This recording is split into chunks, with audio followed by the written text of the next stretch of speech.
I'm Commander Shepard, and this is my favorite podcast on the Citadel.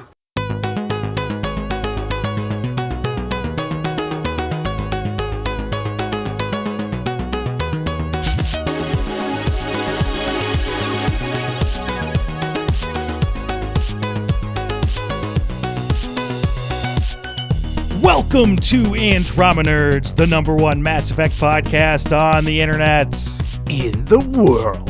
My name is Minius of Minius GC, and with me are my co-hosts, Tucker from MassEffectFollower. Hello, everyone. Thumbs up. There you go. That was zesty. Well, I just had some sweet tea, so I'm in a good mood. That's like the soft version of the zest. It's way better than usual, though. Okay. The one and only BioFan. Hey, everybody. How's it going? And our guest host today, Shinobi, from the Twitterverse. Yes, thank you for having me. Shinobi, just in case people are not familiar with you, what do you do in the world of the internet and games and such?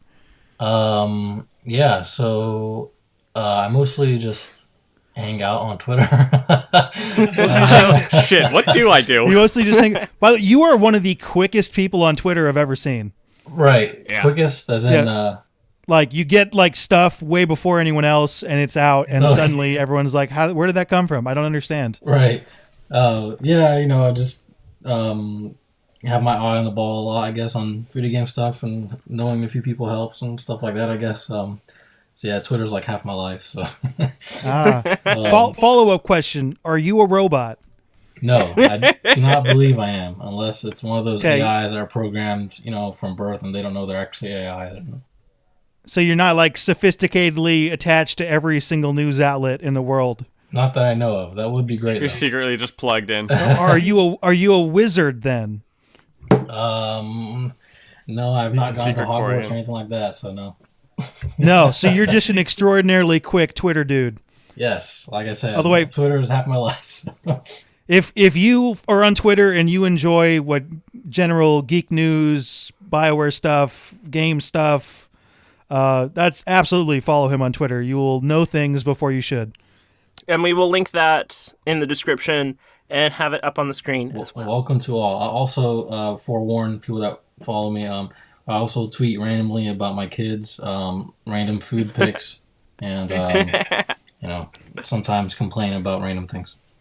I tweeted a pizza picture today, so I mean, it's all good. Yes. Something that I'm curious about, that I'm pretty sure a lot of other people are curious about, is how do you post some stuff early, like before they've announced it? How do you do that without getting in trouble? Well, depends. It depends on the situation. Honestly, everything's different. You know, like, you know, certain studios, I might know someone that's not in that studio, so I'll get maybe a piece of information that's from a source that's not actually from that studio, and they don't mind if I post said, you know, item or whatever it be. Other times, I could do it in a way that's kind of not going to detail of certain things that would be okay to say. And most of the time, I don't tweet things that I can't, that I know, because most of the time I can't. So it looks like I've always wondered that. It looks like I tweet a lot of things I shouldn't, but actually it's the opposite. So It's good to know. right. So no, I know a lot of people think like, how do you do that and not get in trouble?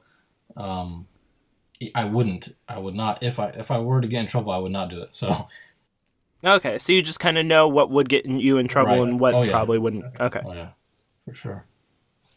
Yeah. So I was always kind of curious about that. It's just like, I'll see, oh, look, Shinobi posted this thing that a video's coming out next week about this. I'm Right. always thinking, how does he not get in trouble for this stuff? Right. Yeah. I mean, that's the thing. Like, I don't.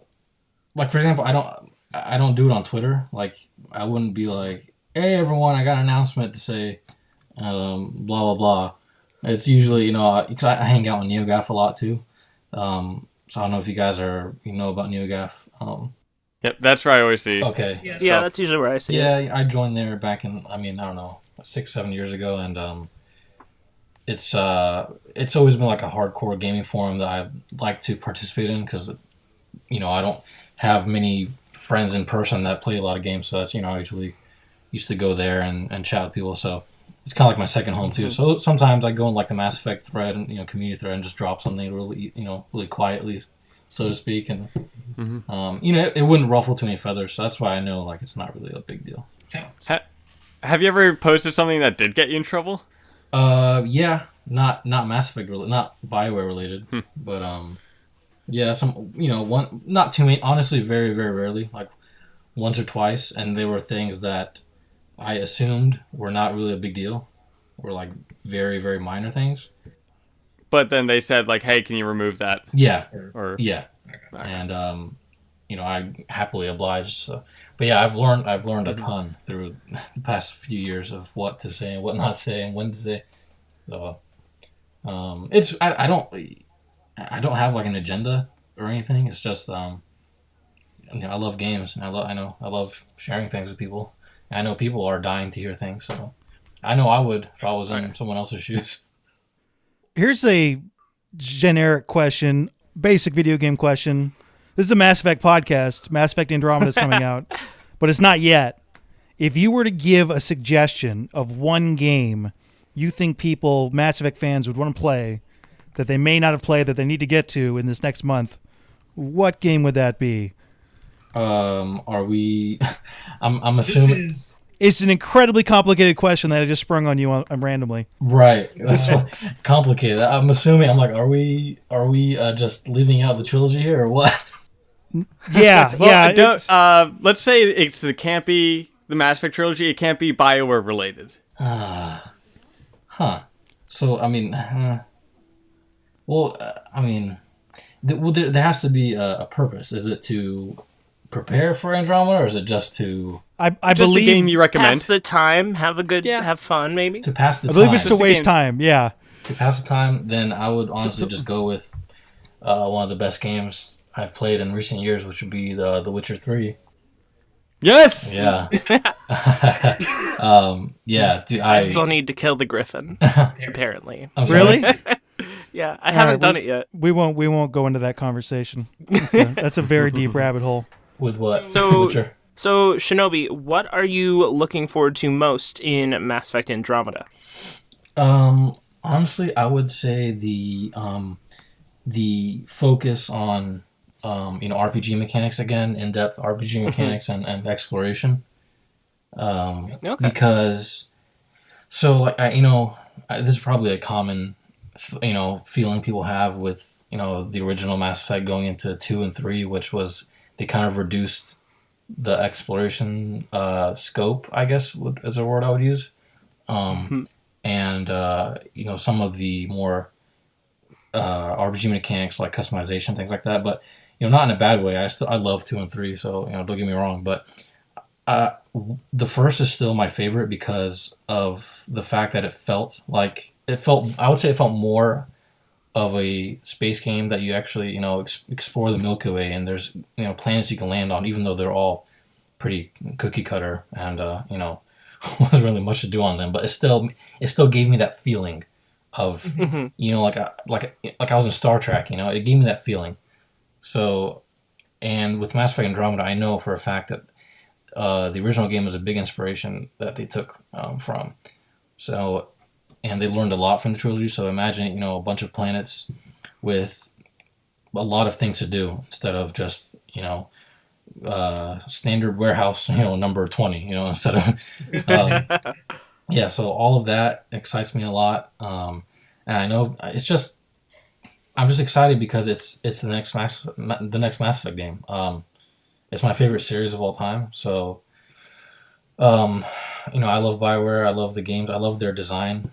Doc, the way they design their games. There's like a certain feel to them, a certain way they design them. So I'm just excited to see like the next step in that. This is their first actual current gen only game. Dragon Age Inquisition was they had to get that working on last gen too. So that really pulled it back. Yeah, it really did. I heard a lot about a lot of things they had to cut back, which would have been awesome if they were in it.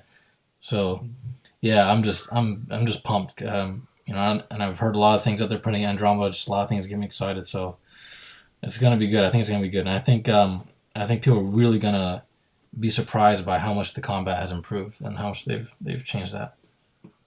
Oh yeah, a lot. I might be the most excited out of the three of us here. Minius just went like, ah! Yeah, I think people are really excited for that. Yeah. I get excited just looking at it. Oh yeah. There's that brief 4-second clip of the multiplayer, and I found myself breaking it down for over 6 minutes, like literally talking about everything in it. Yeah. So yeah. You might have some more breaking down to do pretty soon. I heard that. By the way, if you're listening to this, there's a very good chance that something happened, and we're not going to talk about it because it hasn't happened yet. For us, when we're recording, it's like a time-space continuum thing. So tune in next week, and also we have YouTube channels. You should go to them. They're going to have videos on them that are awesome. Since when? Since when? Since we started. We've been going for 6 months now, by the way. Wow. Okay, now that actually, I was about to say I'm shocked, but now I'm actually shocked. This It is started with number, Anima and everything. Now we got Ability Train and guests, and this is episode number 25. Whoa. Yeah. I'm sad we never did a drunk podcast for 21. Well, there's still time. There's still time. We can do whatever we want. We had like an episode negative 12, so Unlike episode 35, can we like collect taxes during the podcast? that's exciting. Wow. Yes. What are you guys excited for? In Andromeda. Ooh, throwing the question back at it. Throw it right back at you. So that's tough because I change my mind all the time. But probably Colonization. most excited for seeing how the abilities in combat work in the new type of environment that's more open. Right. As in, like, the from what we've seen, it's not a narrow hallway where you press yourself up against cover and then throw some abilities at people. Yeah. It's all over the place. So how does that work? Does that feel Mass Effect or not? Yeah, it's good. I'm sure it'll allow for a lot of different ways to like approach, different combat encounters and stuff. So I think people are gonna like that. Yeah. So in general, I'm looking forward to the story the most. I think that's kind of the cheap answer because this is a BioWare game, but in terms of something specific, there's something they recently announced that used to be a dream wish of mine, and that is the gorgeous, wonderful gold nomad skin. It is beautiful, and it is everything I wanted. You want that bling going? I want that bling. It's very nice. You get into the game and we want to talk about, like this particular mission. You're like, I didn't do it. I was just in my nomad the whole time. I was just in my nomad, and I just went over this hill, and then the light casted on it in the most beautiful way. Nice. I'm excited for setting up colonies, like seeing what that whole thing is like. Right. So I imagine it's not going to be a simple one-click thing, and you set up a colony. It's going to be more intricate. You're going to have to make decisions. I'm excited for that. Mm-hmm. So, Tucker, speaking of colonization, there was kind of I don't think a lot of people know about it because it was kind of the, kind of out there, not super prominent source. But Aaron Flynn appeared on the PlayStation blogcast, and he mentioned how when or was it that? Well, hold on. Let me just make sure it was that. I'm looking at my news update. It's cool. I got some stuff to go through. Okay. You have, you'll be able to choose how you colonize. So there's only, 20, was it 100,000? It was 20,000 people on the Hyperion. And so with every planet you colonize, you'll be able to choose whether it'll be like a military outpost or a science research kind of thing. So you'll have choices of how you colonize that planet. And you do have a limit because there's a limited number of humans. So there you go. Mm-hmm. I don't know if that means if you have to choose between planets to colonize, I think, but we'll see. I just thought I'd tell you that since that's your favorite thing. Yeah, I'm very much looking forward to that. Do you have to kick the bunny people off a planet to colonize it? That is a question. That is the question. The adorable bunny people that no longer have a home because you wanted that extra mining boost. Yeah, I think I'm also excited to see all the hubs. I love that's like one of the best parts of the series for me. I just love getting down into the hubs and just walking around, talking to people. Just seeing what they're all about, discovering new places, and I think there's gonna be a lot, some pretty good hubs in this one. So, Shinobi, who is your favorite Andromeda character, and who are you planning on romancing? Ooh. Well, I've even before she was revealed, I was planning on this romance anyway, which would obviously be Korra. Oh, Korra. Yeah. Oh yeah. No, but I knew about her for a while, and saw her, and it's not just the superficial thing. I like her. I like what her background's about, which is she's kind of she's military, but she's also has a soft side. So it's kind of like Ashley, but not as kind of prejudiced, I guess.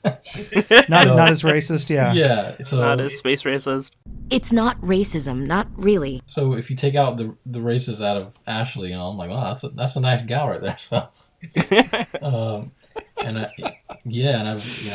I've heard down the grapevine that she's kind of freaky. So that's also nice.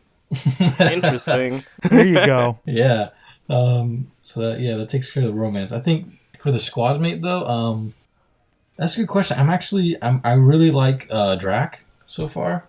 Okay. Because he kind of gives me this Rex vibe, but at the same time, like, even older and wiser, kind of more badass tone even. You can get more badass than Rex? That's hard, man. That's hard. That's what I'm saying. That's hard to believe. I hope they can pull that off, because, man, Rex is the epitome of badass, but I don't... I mean, he has bones around his head, like for armor. That's just badass right there. Yeah, he probably takes the bones of his enemies and straps into his armor. Good question. What kind of bones do you think those are? Yeah, they look like tusks. I don't know. Like are they Thresher Maw bones? Would that be the go-to? His father. I don't know.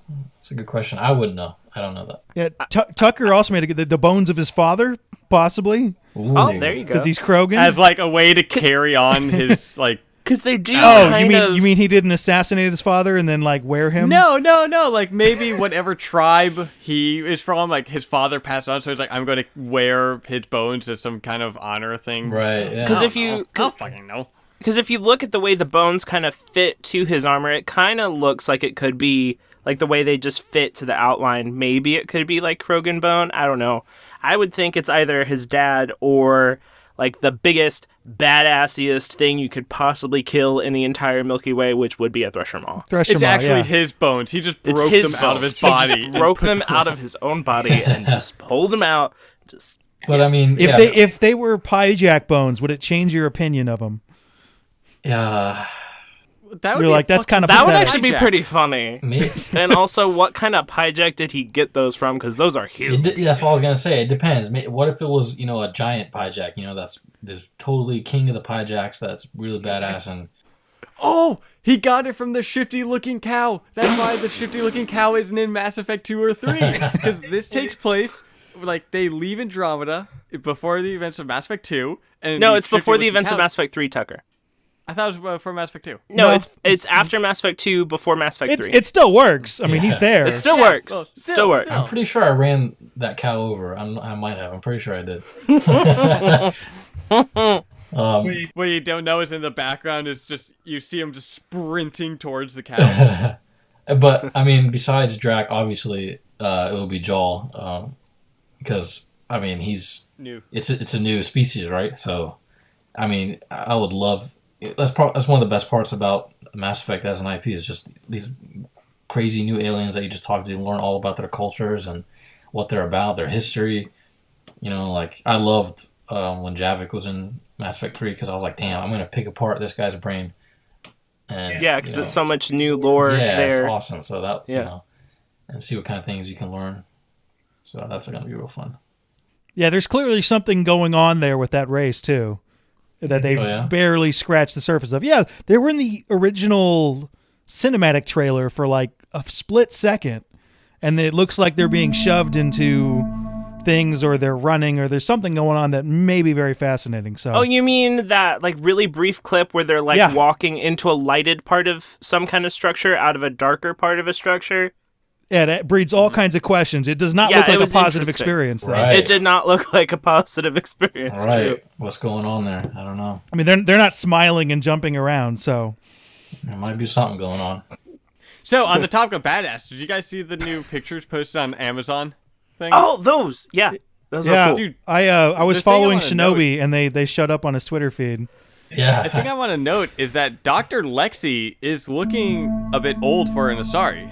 So I'm wondering if she's like near the end of her stage. What do you or mean for, she like, looks the old? end. Oh, look at her.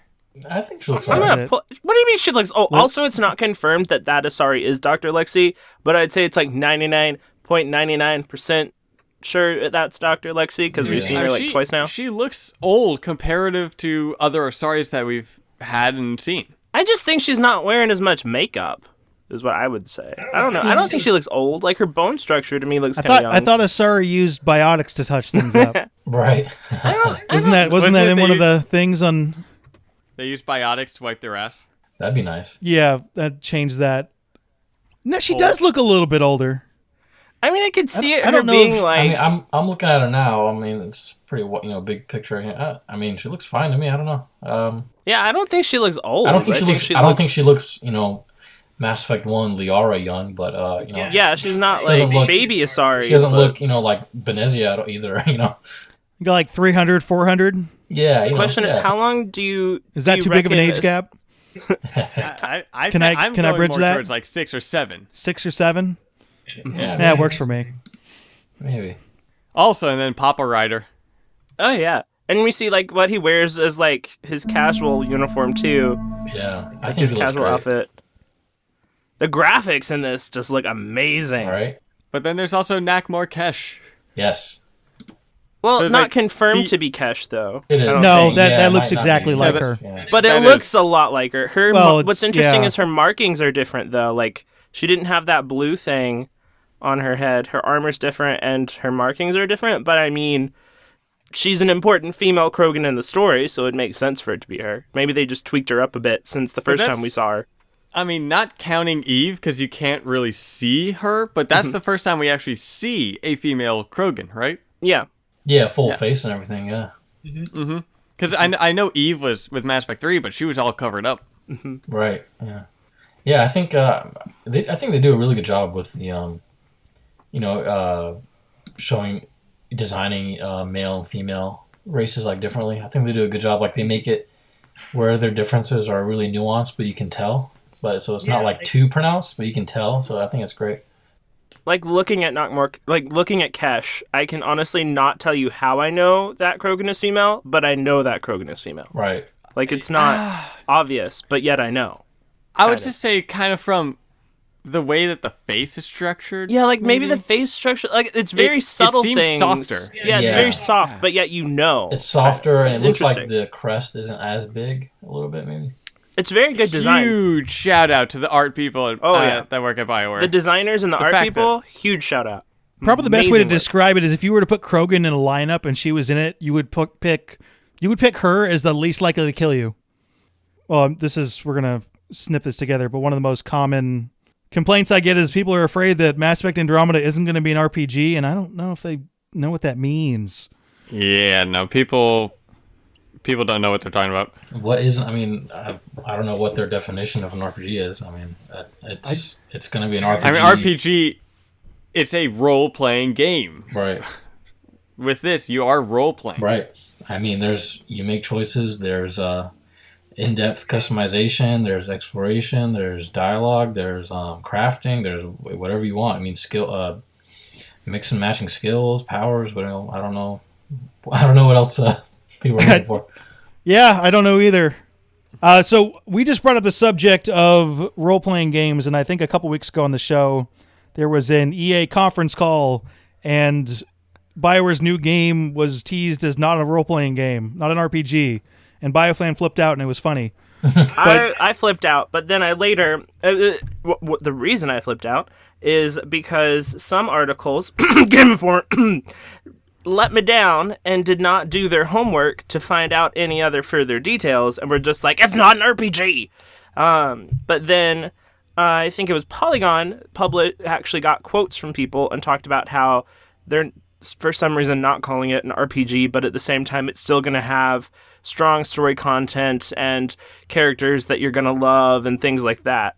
So that calmed me down. I was like, okay, it's still kind of sort of close to what we've had before. It's still a BioWare game, but it's it's still a BioWare RPG game based. I think people really harp on, the words. They just pay attention to the words. It's still, still going to be a BioWare game. It's made by the leads from KOTOR and the original trilogy, Mass Effect trilogy, and Dragon Age too as well. Yeah, and Dragon Age. I'm still banking it being an RTS game. And Tucker's voting for the underdog. See, once I again. can't tell if you're trying to anger us or if you're being serious. No, I'm being serious. That's I what I can't tell thought. if you're really being serious or like pretending to be serious to anger us. Nah. Trust me. If I wanted to anger you guys, I probably would have said like, actually, guys, they did announce what it was, and like go on that and send you a fake link. But no. I think it's going to be an RTS game. Well, just think of it this way. EA is investing a lot in this, and they want it to be huge. Really, and they're really impressed with it. So, if you think they would do that with an RTS, then. Hey, I mean, look at Civilization or Total War or the Command and Conquer series. Those are RTS games that were huge. Right. Well, we're in a different landscape now, though. Yeah, would you consider Civ 6 to be a AAA title? Would you consider Civ 6 to be kind of there? It to is. be But it's also not really an RTS either, like at all. What about StarCraft? StarCraft is one of the few ones that definitely is. That game. That's a household name though that's been established for decades. I mean, if they're going to launch a brand new IP that's an RTS, in this day and age, I'm just saying they're not. I really don't think it's going to be an RTS. Oh, Shinobi's finally learning about my theories. Yeah, your batting percentage is abysmal, and then when you hit one, you get excited. My batting is higher than expected. we should probably say for all the people that are going to... we get asked this almost every time we make a video, and we mention the new IP, on what is an IP. A lot of people don't know. Oh, yeah. Intellectual property. Intellectual property. What does that mean, though? Basically... for example, new franchise. BioWare has the IP of Mass Effect, so the characters, the likeness, or not the likeness, but the characters, the theme of it, all that stuff, it belongs to BioWare. It's the IP for Mass Effect. Yeah, it's the intellectual property of it. Meaning, Activision can't make a Mass Effect game because BioWare owns the IP, but BioWare could work with Activision to make that game, or, depending on what EA wants to do. But for the most part, another company can't just make a Mass Effect game. You're making it overly complicated. Just put it this way. Mass Effect is an IP. Dragon Age is an IP. This is a new IP.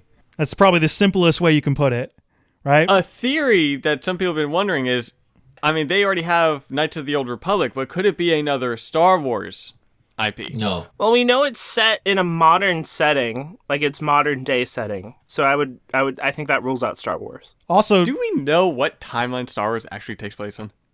A galaxy far, far away. Long time ago. I know, but that's the timeline, dude. It's in everything. That's this game. That's Mass Effect Andromeda. What years does that take place in comparison to ours? It's a long, long time ago. In a galaxy far, far away. Yeah. Are you sure it's modern day? They said it was what's the word? I don't believe that's out. I don't believe they said that. I don't. Yeah. Hold on one sec. Let me find it. And on top of that, they straight out said it's an action adventure, so you can cram that RTS right off where it don't shine. Oh, I will make this an RTS. It's an RTS / action adventure game, the first of its kind. That would be interesting. It'd be kind of like a no, that's not right. I was gonna say kind of like Command and Conquer Renegade, but that's not gonna work. I don't know if you guys played that. Oh shit! Okay, here we go. On the topic of Star Wars, Harrison Ford was in a plane. Hold on, Tucker. Oh, all right. Hold on one sec. It was a BioFan, no? It was. Hold on one sec. I think I found it. So, on the topic of Star Wars, Harrison Ford was in a plane incident that narrowly missed an American Airlines jet. Jeez, This is breaking news. This is going to come out 6 days later, Tucker. Shh. That's just specifics that aren't needed. Okay. Whoa! It's at the standpoint where I'm assuming what they mean by not an RPG when they say that is like the statistical level up mechanics not are going to be like Mass way Effect down. or Dragon Age. Right. Yeah, you're not going to go through and like hit level 1, 2, 3, 4, 5. The thing is, I mean, BioWare's they've always been known for the RPGs, but at the same time, they have so many employees and they have so many studios, multiple studios now that they're just branching off, starting something a little new. Kind of similar to like Guerrilla. They've been known for 15 plus years that they make shooters. And they came out and blew everyone away when they revealed Horizon. So it's every studio wants to do something new. They're not you can't fault them for that. So I'm just saying I think it's still going to retain what BioWare is known for, like narrative and neat characters and fun gameplay, exploration, things like that. So I just don't think anyone should worry yet. I believe the plan too is that they're going to rotate these. It's pretty much they're just adding an additional game to the rotation, and the other games will still come out at the same pace. Yeah, exactly. Would, right? Yeah, So who cares? Get over it. You got your games. Do you think they're moving to like a game a year kind of timeline kind of thing? They have multiple studios, so what I would say is I think they definitely want to do that. They want to have games come out at a faster pace, not in a bad way, kind of like rush them out. But the thing is, kind of like they have multiple studios, so they'd be on a rotation, So each game would get 3 years of development, but you would get a BioWare game every year, something like that. I don't know the exact time frame like they want between games, but I know they want to get them out at a faster pace, and it makes sense because it's been 5 years since Mass Effect 3, and it's been almost, it'll be almost 3 years, sort of, not really, 2.5 years since Inquisition, and they want to get them out a little quicker than that. So I found the specific word they used to describe the setting time frame, and they said contemporary, which means it belongs in the present, like occurring in the present time. Contemporary, Yeah. But that sounds like it could be in the present, but not our present. Like it could be an alternate. It could be alternate present, but in terms of technological advancement, it's like around our level. It says contemporary setting, like those two words. Yeah, contemporary. And then right after it says setting. I'm just asking. It's either setting or story. I'm trying to find where I got it, but I remember that was the word. Because I'm pretty sure they said it's going to tell a contemporary story. That's kind of that's what they said during the original, back in 2014 at E3 when they kind of softly revealed it. And, you heard Casey saying that we want to tell contemporary stories. So, you could say that Mass Effect is kind of like a contemporary story in terms of like the themes that it tackles and stuff like that. So, I don't think this, I don't personally think the setting is going to be like modern day. We'll see, I guess. I think it's going to have some element of... I'm sure, yeah. I don't think it's going to be like Grand Theft Auto level modern day, but I think it's going to be not necessarily fantasy, but fantastical modern day. You know what I mean? Yeah. Like I kind of desperately want to play a BioWare Grand Theft Auto game now. like if it was on shelves, I would drop this podcast and go out and get one. That'd be great. That would be awesome. Maybe that's what they're doing. You never know. Do we want to make that our poll, by the way? What kind of setting we want the new game to be?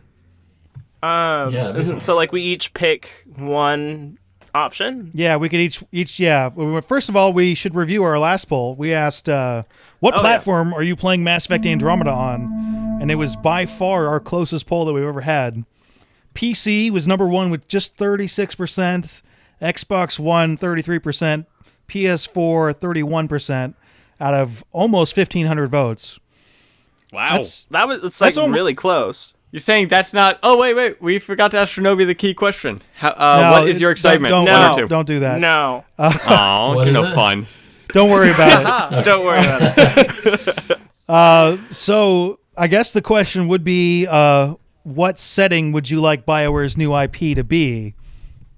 No, what? Not what setting. What like genre? Yeah, genre. Yeah, because setting is already confirmed. It's the setting and the type is the setting and the like kind of type is confirmed. But what are you sure the setting is confirmed? I thought we were. If it's a contemporary story, it's not contemporary necessarily. Story means modern-ish time, right? Yeah, I don't believe. I wouldn't say the setting is confirmed yet. I wouldn't say that. Okay, we can go with something else. The genre is confirmed because they flat out said at the financial call, they said it's an action adventure. That's what they call it. Action adventure, yeah. But like plot genre, not like game genre. Okay. So I was thinking genre. Would you like a sci-fi game? Would you like a fantasy game? Would you like a real world game? Would you like a hybrid? Would those be the four options? I would love like an alternate reality kind of one. Would that technically count as sci-fi? Well, how about we have sci-fi, fantasy, real world, alternate reality? Oh wow. Although, because the problem is you can get like combinations of those, right? Yeah. You can get like a sci-fi, fantasy, alternate reality that's set in a modern setting. Well, I don't think you can't really have a sci-fi and a fantasy. Sure, you can. Well, no, because one is science fiction and the other is complete fantasy. Elves and robots. Put them together. There you go. Have you ever seen Star Wars before? Right, that's pretty much science Star fantasy. Wars is sci-fi. It's not a fantasy. It's definitely got fantasy in it, bro. It's got fantastical elements. Yeah, a lot of. Yeah. I don't know what you think the Force is. Are you going on the midichlorians thing? Because if you do, we're kicking you off the podcast. I'm just going on genetics for that thing without the midichlorians. All right, maybe we should come back to this. Do we have questions, Tucker? Yes, we do have questions. Is there anything I should know? There are new messages at your private terminal, Commander. What's up, trainer? All right. Do you want to explain that to Shinobi? It's really lame. You played Mass Effect 2, right, Shinobi? Oh yeah, I mean, I don't know, probably 20 times. Yeah. Did you ever talk to Kelly? Oh yeah, all the time. Have you ever asked her if there's anything you should know? I thought it's Trainer that we have. No, we have Trainer because we got Alex Wilson-Regan on the show. Is there anything I should know? And then she says, you have unread messages at your private terminal. Is that when she does a little thing for you? It's all game long. It's like the number one thing she says to you. I don't know. I'd have to remember that. I don't remember off the top of my head. Maybe it's just me. The way I play the game, I always ask her if there's anything I should know, and there's unread messages at the private terminal. Oh, I see what you're saying. Oh, okay. Yeah, I thought which means we have emails. It's incredibly simple and then complicated at the same time. Oh yeah, I do it all the time. We just played an audio clip after you asked that. Yep, and then it cuts to this questions. Yeah. Which, before we get to questions, I think it was either last week or the week before, Minius, you asked fan art for someone to make me riding a space whale into battle. Did someone do it? Ethan Braun is here to show us that. Oh, this is exciting. Oh, yes.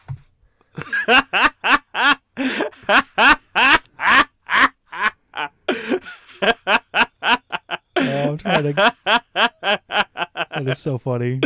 I love how he made it crazy Master space Chief. whale battle. I like how he misspelled my name. Oh, that's how you spell Tucker. No, it's not. There's a C in there. Yeah, that's how we're spelling Tucker. He spelled my name correct in one of them, but the other one he misspelled it. You know what? I think we should give him like extra points for that because you mispronounce everyone's name. He also did a grammar boo-boo and made it plural instead of possessive because there's no apostrophe. All right, guys, lay off him. This is awesome. I love it. I do. I'm just pointing that out. Going grammar on him. That is Ethan Braun. Oh, he got the second one right. The one with the Citadel, he got that one right. Shinobi's taking off. Thank you so much for joining us, man. Oh, it was my pleasure, Thank guys. you. Thank you for Thank you so much for coming on the podcast. It was great to have you. It was fun to chat with you guys. I appreciate it. Thank you. Yeah, All absolutely awesome to talk to. Thank you. Welcome Sweet. anytime. You should follow him on Twitter, and I'm serious. I'm not just saying that as a plug. Thank you. Like you should. If you're not following him on Twitter, you are not living your life correctly. You need to go fix that All right over. now. So I had an idea of combining. I think we should go with what planet would you romance? Rannoch, Tuchanka, Thessia, or Ilium? well, yeah, we can go with Ilium. Thessia's kind of like we didn't see much of Thessia. Didn't see. Yeah, but no, we did. There's a decent. There's a it's mission on almost like a hub Thessia. of- It was on wasn't fire. in very good shape, No, it wasn't. but I mean, I'm just saying, like, Wasn't it Thessia that we went to in Mass Effect 2 where you meet No. Liara? no, No. What planet was that? you're thinking of Ilium. Ilium. Yeah, that's Ilium. So because it's stupid enough, and it's kind of like, what is your favorite planet? But it's more in depth than that. So you can each pick a planet. What planet would you want to romance, Tucker? Was your answer Ilium? Yeah, I Ilium, the one that I said. I'm going to Okay. go with that one. I'll go with Palaven, Palaven. Okay. because that's dangerous. I thought you were going to go for Tuchanka. No, it's irradiated. That's kind of creepy. So no Palaven or Palaven? No, Palaven. Okay. You got one, BioFan? I know what one I would like to personally romance, but I think it would definitely lose in the polls very fast because not a lot of people know a lot about Ka J, which is like the Hanar homeworld that's that underwater. one would work. Absolutely should put that one. Okay. Let me just confirm the spelling real quick. Yeah, the spelling's funny. What's a good fourth option? Jacob. No, the poll's stupid enough already. No, I think we should actually put a planet for it. Earth. That would you want- win, though. Yeah, we So- should probably go. Oh, did we have Rannoch on there? We do not have Rannoch on there. Rannoch is the Quarian homeworld. I mentioned We also that don't one have could win. Tuchanka on there, by the way. Does anyone really want to fuck Tuchanka? Yes. Well, I feel like Tuchanka is like the dirty prostitute of planets. Okay, so weekly Andromenerds poll: what planet would you want to romance? Ilium, Palaven, Kahe, Rannoch. You might want to rename it to which of these planets would you want to romance, so people don't. Oh, true. You know what I mean? True. Weekly Andromenerds poll: which of these planets would you want to romance? Hashtag pretty good banging. Ilium, Palaven, Kahe, and Rannoch. Or it's Kaj. It's Kaj. Kaj, yeah. Kaj. I just feel like Kai is just not going to win because no one really. Well, I would like recognize to it. go to an underwater world, okay? That would be really cool. This isn't going to one. You're going to bang it. You're gonna have water banging, I guess. Aquatic Well, that would banging. make that would make the cleanup a lot easier. Aquatic. All right, do what you want. Okay, I'm gonna put it out. I'm just gonna tweet it out into the world. It has Okay. left. Just fuck it. It has left my control. It is now on the interwebs. All right, this is one of my favorite parts of the show now is reacting to people's reactions to our polls. I love it. Oh hey, Nope. Kahe is doing all right so far after 3 votes. Was it us who were voting? Because Oh, I should probably have voted. So. There we go. I voted. okay. I feel It's like tied. Kahe is the Jacob of this poll, and it may actually win. Is what I feel. Taco Bombastic asked Tucker, why?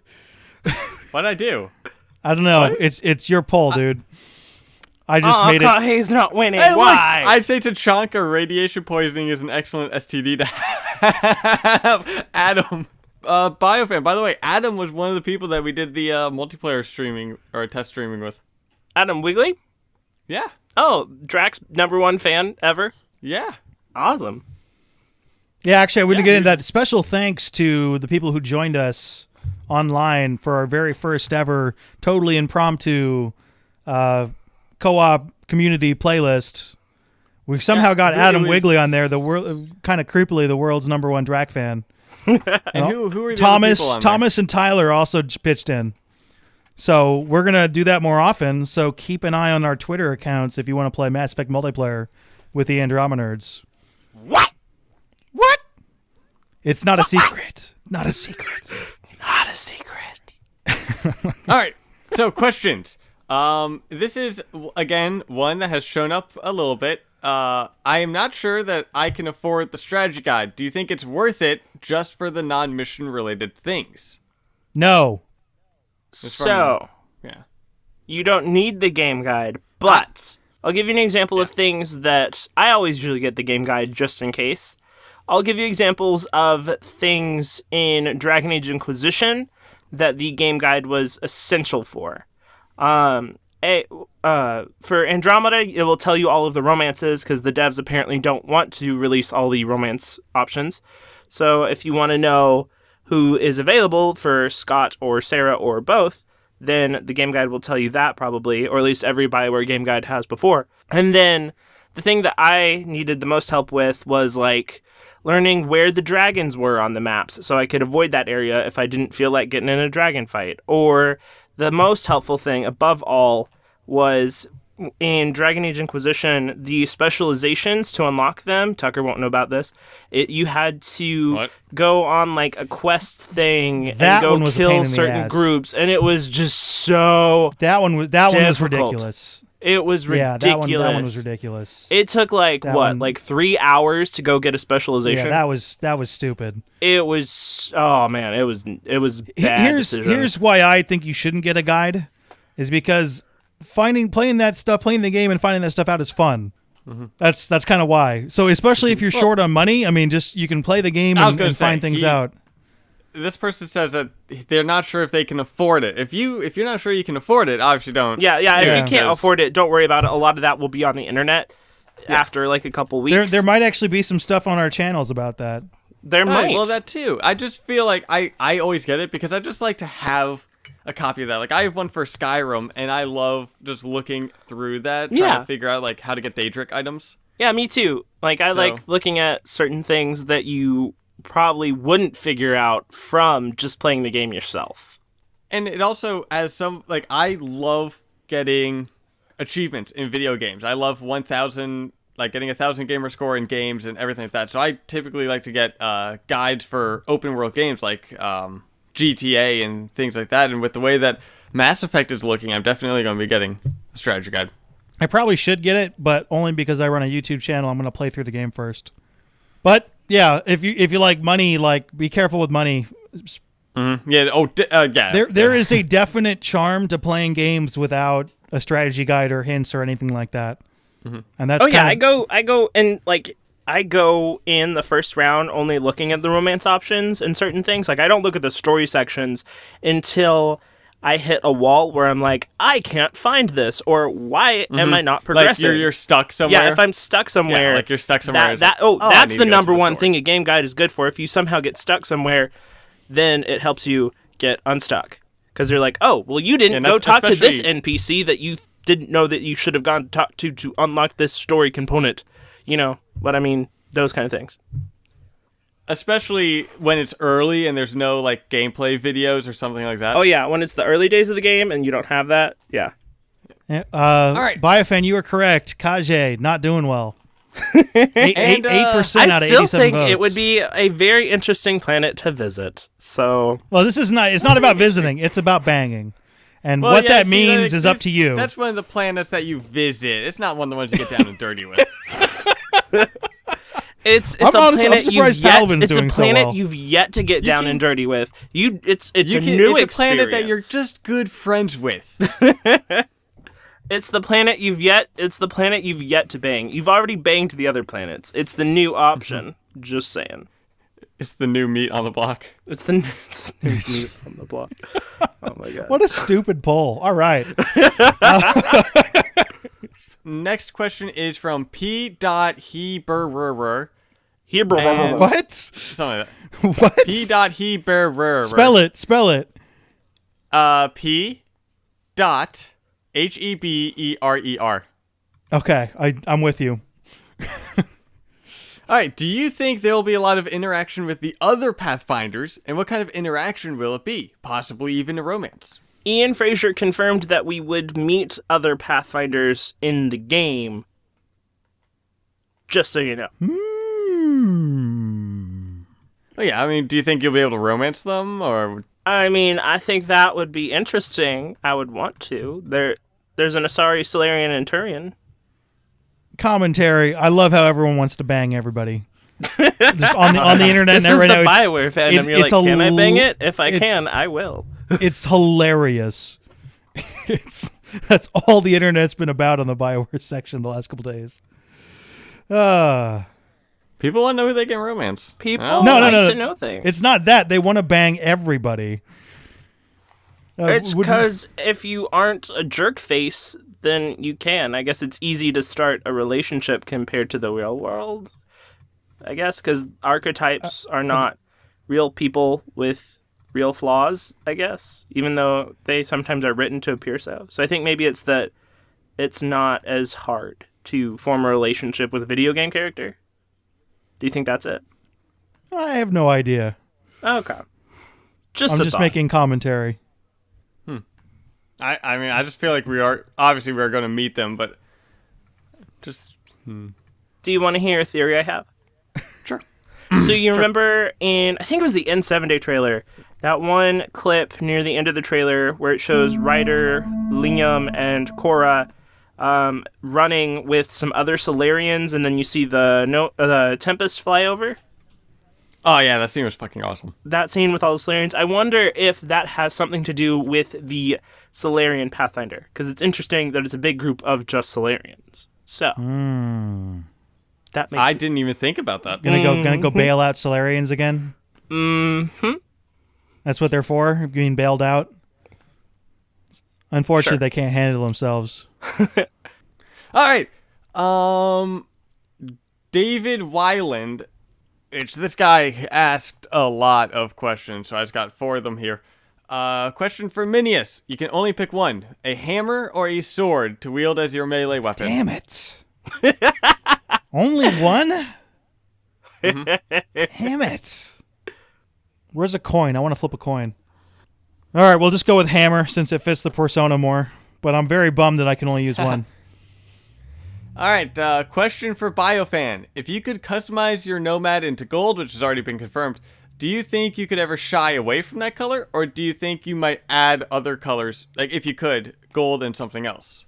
There is no other Nomad skin. That is the only Nomad skin in for all that matters for me. There is no other option. Other options do not exist. Not even gold and something else? No. Maybe. Maybe. Okay. I'd have to see it first. I doubt it. Let's put it that way. If it was gold and something else, maybe. Right, but it'd have to be like a cool gold and something else. So. This one is for ability drain, although she's not here. BioFan, you know her the best. You might be able to answer this. Okay. Is her hair a natural red color, or does she dye it? She dyes it. All right. And the question for me, what is your favorite picture of my dog that I like to look at during the podcast? And that has got to be either the one where he looks like a deer or the one where he's standing next to the microphone. I like the one where he's next to the microphone. That one's cute. Brendan Clements kind of has a similar one to what David Weiland says, but it's for all of us. What kind of Omni-tool, weapon, or weapon type would you guys be interested in making in the game? So we get to, if we got to choose like our dream weapon. Something as close to the saber as possible, since that's not going to be in the game. I think that if I got to make any kind of weapon, I would do it not necessarily like a melee weapon, but it fills that slot, kind of like the Omni tool does. I would like to make some kind of like bow and arrow, but it fires like explosive arrows, kind of thing, like a futuristic bow and arrow. I think that would be cool. I'm getting reminded of Destiny right now. Or let's see. I'm guessing we're just kind of incorporating that stuff. Have you guys ever seen Ruby? What's Ruby? It's made by Rooster Teeth. It's this kind of anime-like show. No. Now, I would love to have Ruby's like scythe, which is like, or just something that's like a multi-purpose weapon, like her scythe, which is, it's a melee weapon as a scythe, but it can also fire. So something like that is a multi-purpose. It works for both close range and for distance. So not just putting an Omni blade on your gun. That's not good enough. No, like some kind of tool. Either that or I'd like an Omni shovel. Shovel. Omni shovel. Whack someone with an Omni shovel. No one would suspect that. And I think if it's an Omni shovel, they would see that it's an kind of Omni like shovel. threatening. They're like, it's like super bright and orange, It's and a like threatening looking shovel you got there. I'm pretty sure but just if think, you could also use it for resources. Again, it's multi-purpose. Okay. Sure. It's. I mean, have you ever seen those, like the World War II shows? They're like, clunk, and they like clunk out. I guess. Imagine that. Yeah. I mean, it's your weapon, so. I like how I'm like, bow and arrow. Minius like is about to come up with his, but he will soon. And then Tucker's like, a shovel. A shovel that can shoot. How about I just stick that into my thing and have it be an Omni calculator? an Omni diagram of the battlefield. We'll let you go sit over there and do your math and calculations on how we should be tactical, while me and Minius go kill everyone. Oh, yeah. Still going back to the Don't worry, thing where guys, you're I'll sitting dig in the corner trench coming over up with here a and plan. calculate. You're sitting in the corner coming up with a plan. You're like, oh, we got it done And then by already. the time you come up with it, we're like, oh, okay. We took him out. All right, so this one is a fan theory that's really been going around a lot. Peric Boyette says, do you think there's a chance for Vetra to be the reach and flexibility female Turian that Garrus was talking about in Mass Effect 2? Maybe. Yeah, there's a chance. Maybe. I mean, that's a theory that's really been going around a lot. I don't know if you guys have seen that or not. Yeah, I'm afraid I might have started that by accident because it was in a video right after. I think that's the kind of cameos that they're focusing on, because those are the kind of cameos that are easy to do without affecting previous story bits or not being as controversial. So I think that, like, for example, if Cora is related to Jack Harper, the Elusive Man, that's a cool way to do a cameo while still doing something new. Or if Vetra was that flex and reachability Turian, that's a cool kind of way to... They've been mentioned or they exist in relation to someone that's been in the games. So I think that's kind of a cool way to do a sort of kind of cameo thingy majig, you know? It's a definite possibility. It's not like crazy out there like the Shepard Liara daughter who has eyebrows. Like that one's crazy. Secret. All right, we're winding down. Why don't we go with one more? Yeah, well, I have one more question. Okay. It's a bit of a long one. Okay. But Martin Dooley says a lot of YouTubers have spoken out about how their enjoyment of video games have changed over the years since becoming YouTubers, stating that they've simply not the time to play and enjoy games like they used to, and that it's now become more of a job than a hobby to them. They often have to speed through games as much at a faster pace than what they'd prefer, just in order to stay up to date and to gather those extra hype views on their videos. Now that we are all YouTubers as well as gamers, how different will your gaming experience be for this time around for Mass Effect? Well, I had it that time around for Inquisition. Go first then. Okay. I'll say that for me, personally, I agree that it does become a job, and that you, at least for the first playthrough, you kind of have to rush through the most important parts to be up to date. Yeah. And like for me, I plan on doing a review, so I kind of have to go through it quickly so I can be able to review it, because I, A, have to finish the game, and B, have to then review it, which involves making a whole entire video on that, which takes a while. So I think that, yeah, it does kind of become a job at first, but then kind of there is a point when development news slows down, and there's a point when you're not... Well, like, if you cover just one franchise like I do, or one company like I do, it does slow down at certain points in which then you kind of can free play the games however you want, and it's a more relaxing experience.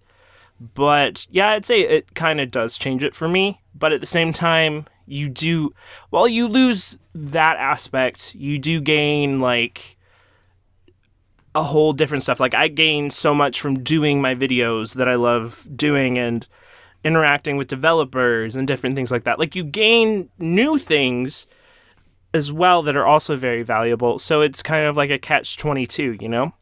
Mm-hmm.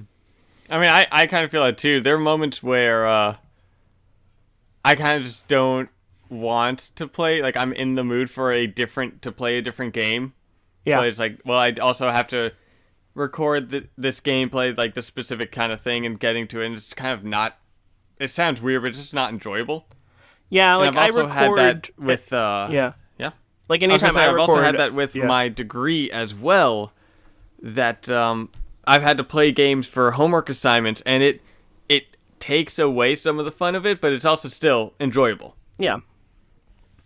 It's just different. I would put it that way. It's just different. I haven't had that issue yet. The way I normally play a new game that I'm really excited for is I was trying to think of a better word than I plow it, but I do plow it. I bull rush it. Would you say you romance it? No, not like it's not. I play it and I play every X of it and I go all night. I guess that's kind of what you can interpret that however you want. So I do that anyway, so it's not a big deal yet. But then again, I haven't been going for that long, so I haven't had that much of an interest. But I anticipate playing the game exactly the way I would normally play it if I wasn't doing a YouTube channel, just because the whole idea of wanting to play it in its entirety to the maximum extent as quick as possible is exactly what I'm going to do. So, and also, well, another kind of thing is playing the game and recording everything that you do. Yeah. Like, I feel like I'm kind of being watched whenever I play and record, you know? I'm like, I can't, like, make jerky movements or things, or I have to make it look pretty at the same time. Because you might use this in the video. Yeah. So, yeah, same way. Again, it seems kind of weird that we're complaining, like, oh, we have to record what we play and for our YouTube channel. I mean, we still have a good time. Like, it's different, but it doesn't. Yeah. I'd still think it's fun.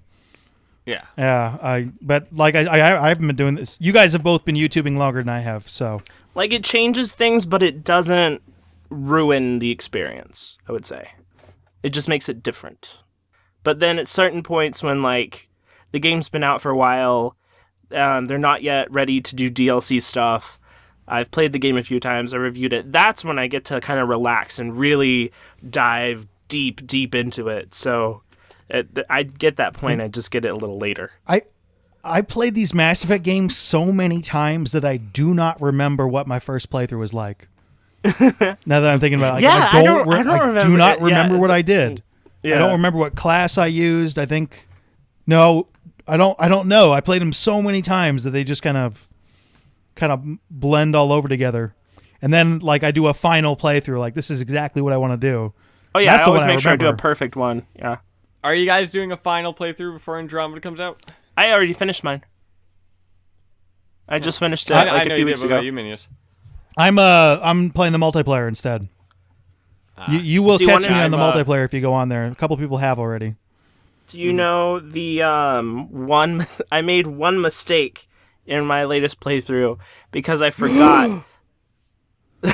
So, I mean, it's not like that shocking, but so I was trying to decide at what point it would feel most appropriate to the story to do the Citadel DLC, like go on shore leave, because if you go right before you have sold the Cerberus base, it's kind of like, this epic conclusion is right before us. Let's go on a vacation. You know, it kind of feels weird. So I was like, okay, maybe before Priority Thessia. It doesn't feel superty-duperty urgent, at least not compared to the rest of the game.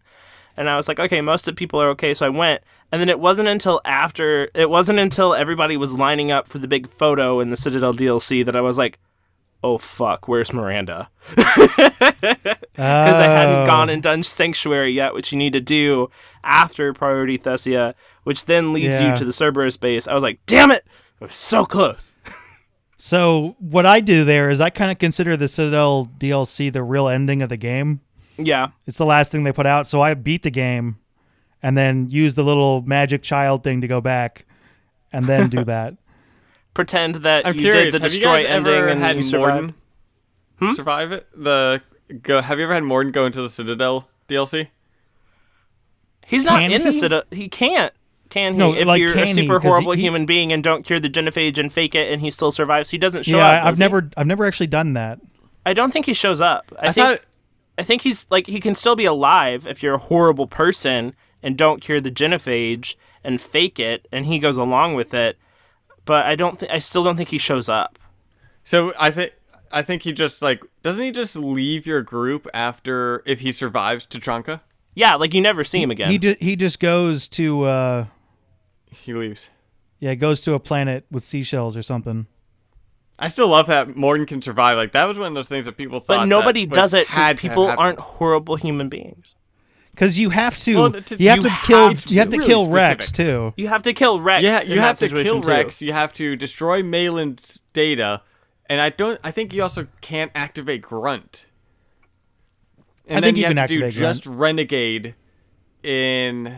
You have to be during a the conversations horrible, with him. horrible person for Morden to survive. And it is such a more beautiful death for him to have cured the genophage. It is the right thing to do.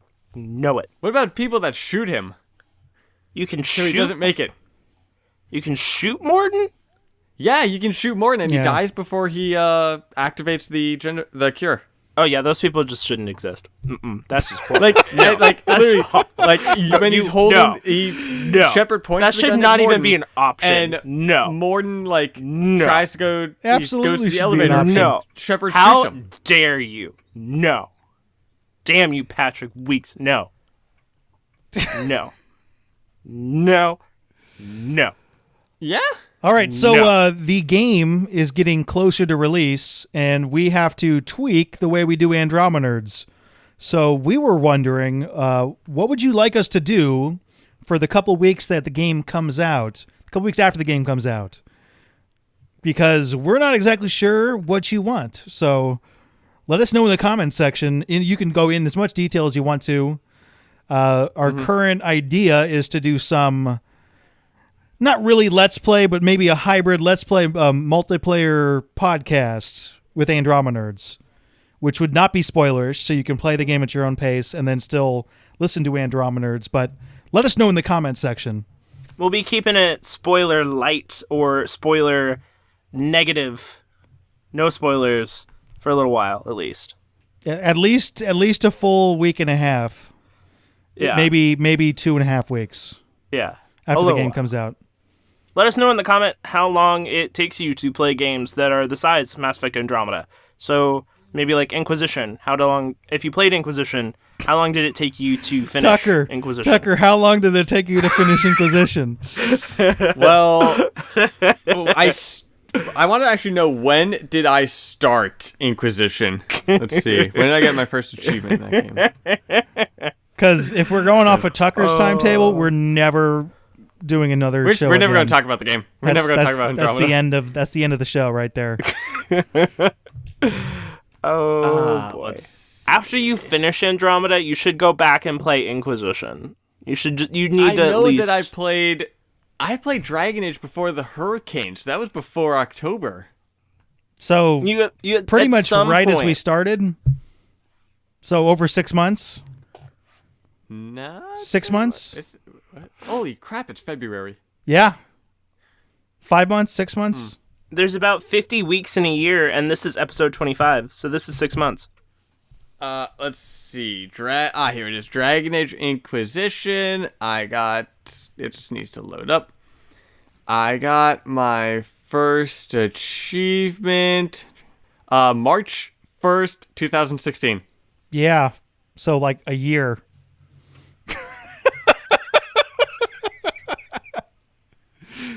Okay. Yeah, wait. I bought the game when they were doing that the goose cam. So that was March 1st. Yeah. Good for you, The dude. achievement was to trigger a cross-class combo with a character you control in single-player mode. I don't know what that is, but I did that. Good for That's you. the achievement. Okay. Are we Can I Once again- do Yeah, one last thing? yes, you Just can. like one small itty-bitty thingamajig? It can be large if you want, but sure. Oh, okay. Then I'll make it two small things. So, because I want to get these or 3 small things and get them out of the way. Holy shit, dude! They've been on the list for a while. I approved 1. do your These stuff. will be super quick. News I bits, promise go. they're super quick. Super quick. Okay. All right, super fancy news bits. I have news that sorta kinda relates to hair. Are you ready? No, but Sure. go ahead. Okay. We found out the reason why PB has eyebrows. Not all Asari have eyebrows. It apparently is some weird genetic thing where a old gene from Asari ancestors or her ancestors or whatnot reactivated or something and gave her hair eyebrows.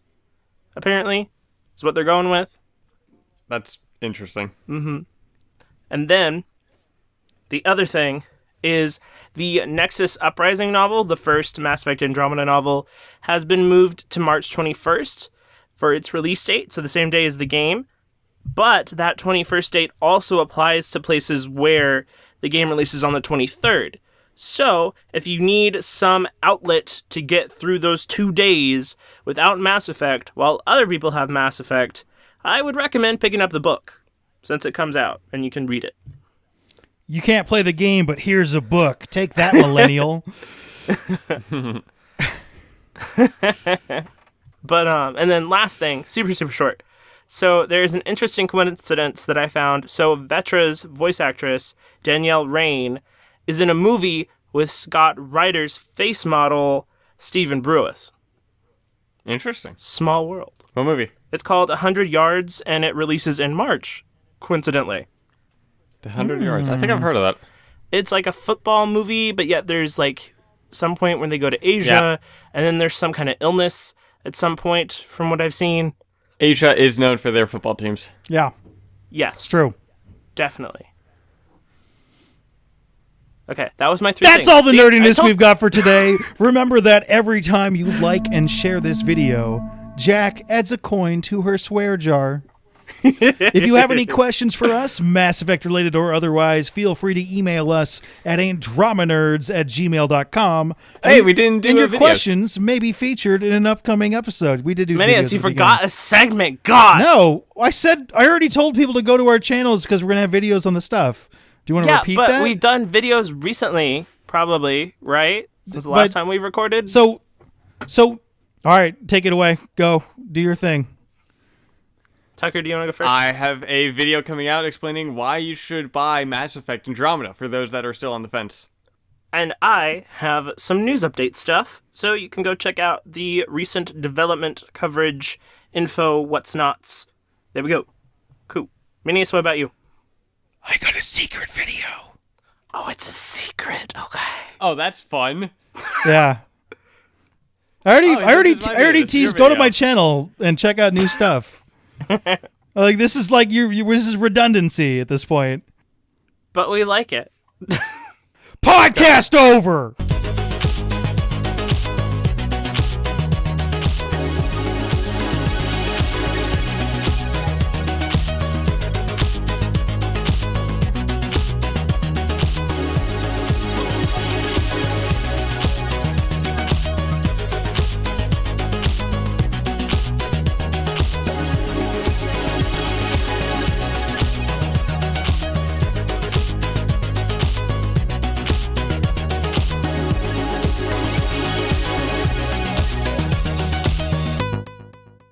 Minius? Hello? Or is it me? Did my internet go out? Ah! Oh, come on. Oh, come on. Join it. Join it. You know it exists. Ah! Come on. What is it? Ah!